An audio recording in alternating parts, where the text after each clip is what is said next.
मित्रांनो, आपण उष्णता झाली अशी तक्रार अनेकदा ऐकतो. मग संक्रांतीला तिळगुळ खाल्ला, उष्णता झाली. आज काय दुसरं काहीतरी खाल्लं, मटण खाल्लं, चिकन खाल्लं, उष्णता झाली. पण उष्णता झाली म्हणजे नेमकं होतं तरी काय? शरीरात असे कोणते बदल होतात? याबद्दल आज आपण जाणून घेणार आहोत. सर्वसाधारणपणे शरीरामध्ये उष्णता होते म्हणजे साधारणपणे आपलं जे कोअर टेम्परेचर आहे, जे डीप बॉडी टेम्परेचर आहे ते वाढतं. सर्वसामान्य माणसाच्या स्किन टेम्परेचर आणि कोअर टेम्परेचर याच्यामध्ये 1 ते 1.5 अंश सेंटीग्रेडचा फरक असतो. मात्र ज्यावेळी हे कोअर टेम्परेचर जास्त वाढतं आणि सुपरफिशियल टेम्परेचर वाढत नाही, तेव्हा अनेकदा माणसाला अंतर्गत भागामध्ये आगाग होण्याची संवेदना जाणवू लागते. या कंडिशनला बऱ्याचदा उष्णता झाली असं लोक समजतात. आता असं का होतं? तर अनेकदा इन्फेक्शन्स असतात, ओल्ड एज किंवा अन्य काही कारणामुळे रोगप्रतिकारक शक्ती कमजोर झालेली असते. अशा रुग्णांचं सुपरफिशियल टेम्परेचर वाढत नाही, कारण टेम्परेचर वाढवणं हे मसलचं काम आहे. जेव्हा ताप येतो तेव्हा थंडी भरते, मसल जणू काही व्यायाम करत असल्याप्रमाणे कॉन्ट्रॅक्ट होतात आणि त्यामुळे शरीराचे तापमान वाढत असते. मात्र कमजोर इम्युनिटीच्या माणसांचे फक्त कोअर टेम्परेचर वाढलं तरी बाहेर टेम्परेचर वाढत नाही, कारण त्याच्या स्नायूंमध्ये तेवढी शक्ती नसते. अशा माणसांना हीट जाणवते. ही एक शक्यता.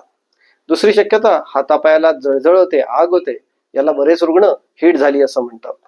पण ही हातापायाला होणारी जळजळ ही मुख्यतः न्यूरोपॅथी या प्रकारची असते. आपल्या पायाला सप्लाय करणाऱ्या ज्या नसा असतात, या नसा कमकुवत झाल्या तर पायामध्ये हातामध्ये बर्निंग सेन्सेशन म्हणजे जळजळ येऊ शकते. हे मुळात एक अनप्लिझंट सेन्सेशन आहे. हे न्यूरोपॅथी किंवा न्यूरायटिस या प्रकारामध्ये मोडतं. त्यामुळे हातापायाला धग होते याचा अर्थ की आपल्याला उष्णता झाली असं न करता कदाचित आपल्या हातापायाच्या नसांमधील संवेदना कमी झाल्या असतील. मधुमेही रुग्णांमध्ये हे प्रमाण खूप जास्त आहे. त्याबरोबर व्हिटॅमिन B12 डिफिशियन्सी, ब जीवनसत्वाची कमतरता ही आजकाल अनेक भारतीयांना सतावणारा प्रश्न आहे. कारण आपण जो तांदूळ खातोय हा अति पॉलिश तांदूळ आहे. पांढरा स्वच्छ, तांदूळाला इतका गोरा करायचा जणू इंग्रजच की काही. आणि असा गोरा गोरा तांदूळ खाताना फक्त आपण कार्बोहायड्रेट्स खातोय, त्यातील व्हिटॅमिन B12 आपण काढून टाकतोय. त्यामुळं B12 डिफिशियन्सी होते आणि मग नसांची कार्यक्षमता कमी होते. त्यामुळे हातापायाची जळजळ व्हायला लागते. अशा वेळी B12 घेणं अत्यंत आवश्यक असतं. म्हणजेच ज्याला सर्वसामान्य रुग्ण हीट झाली असं म्हणतो, याचा दुसरा अर्थ ही न्यूरोपॅथी असू शकते. तिसरा अर्थ, ज्यावेळी पेशंट अशा पद्धतीच्या हीटची तक्रार करतो तेव्हा अनेकदा त्याला काही सब ॲक्यूट इन्फेक्शन किंवा क्रॉनिक इन्फेक्शन्स असतात. या जंतू संसर्गामुळे शरीरातील काही भागामध्ये इन्फ्लमेशन म्हणजे सुजीची भावना असते. यामुळं कोअर टेम्परेचर वाढते व त्यामुळे हातापायाची जळजळ होते, अंगाची आग होते. हाही एक प्रकारचा तापच असतो.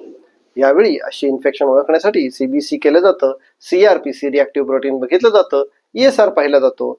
सर्वसामान्यपणे अशा रुग्णांमध्ये नाडीचे ठोके सर्वसामान्यापेक्षा जास्त असतात.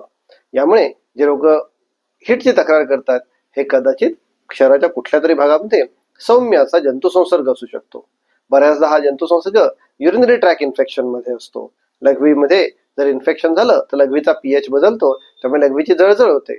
अशी लघवीची जळजळ झाल्यानंतर पेशंट मला उष्णता झाली, हीट वाढली म्हणून डॉक्टरांच्याकडे येऊ शकतो. यापेक्षा अन्य एक कंडिशन म्हणजे माउथ अल्सर्स, वारंवार तोंडामध्ये जखमा होणे, अल्सर्स होणे, यालाही रुग्ण हीट झाली असं म्हणतात. याचा अर्थ रोगप्रतिकारक शक्ती अत्यंत कमजोर झालेली असेल, तसंच फोलिक ऍसिडची किंवा B12 ची डिफिशियन्सी असेल किंवा अन्य काही व्हिटॅमिनची डिफिशियन्सी असेल तर हीट झाली असं समजतात. यातील एक सगळ्यात मोठा जीवघेणा धोका म्हणजे काही वेळा शार्प टीथ असतो, तो टोचत असतो आणि पेशंट हीट झाली म्हणून B12 व्हिटॅमिनच्या गोळ्या खाऊन त्याकडे दुर्लक्ष करतो आणि मग अशा जखमा कॅन्सर मध्ये रूपांतरित होतात. हा कॅन्सर अत्यंत जीवघेणा असतो, म्हणून लागणारा टोचणारा दात हा नेहमी धोकादायक मानून त्याला काढून टाकला पाहिजे. त्याचबरोबर तोंडामध्ये फोड आले म्हणून फक्त हीट झाली म्हणून बसून न राहता ताबडतोब डॉक्टर, डेंटल सर्जन यांचा सल्ला घेतला पाहिजे. तर अशा पद्धतीने पेशंटची सो कॉल्ड हीट जी आहे ही जीवघेणी पण ठरू शकते.